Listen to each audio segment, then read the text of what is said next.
Ja, Jakob, vi står her til Oktoberfest i Ringkøbing. Kan du forklare mig lidt, hvad baggrunden er for, at I har lavet det endnu en gang i år? Jamen, sidste år var det en fantastisk oplevelse at starte den her Tyrolerfest her i Ringkøbing. Og der var rigtig god opbakning, og derfor har vi så også valgt at prøve at følge op på det for sidste år. Vi må sige, at antallet af solgte billetter også understreger, at der er helt klart brug for en Oktoberfest i Ringkøbing og lyst til at holde Oktoberfest. Det er helt klart, at der er gang ind i aften. Hvor mange billetter er det helt præcis, de har solgt i år?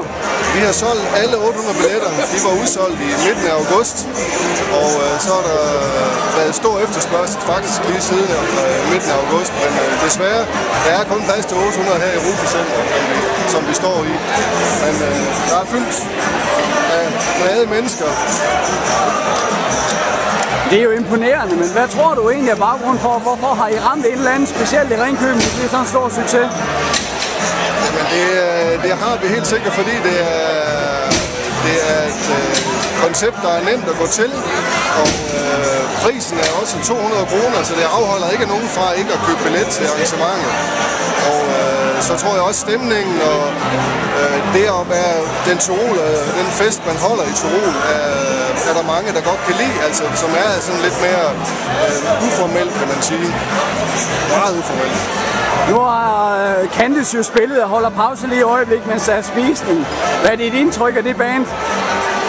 Candice er helt klart en stor del af festen, fordi det er dem, der leverer musikken.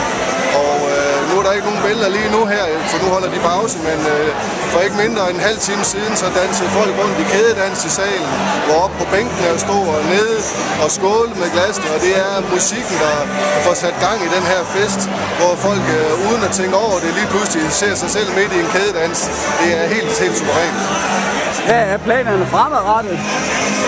Det er at holde fast i, at det er en oktoberfest, men ændre de små ting, så man stadigvæk får en lidt fornyelse ind i festen, men stadigvæk holder fast i, at det er øl og mad og Tyroler musik.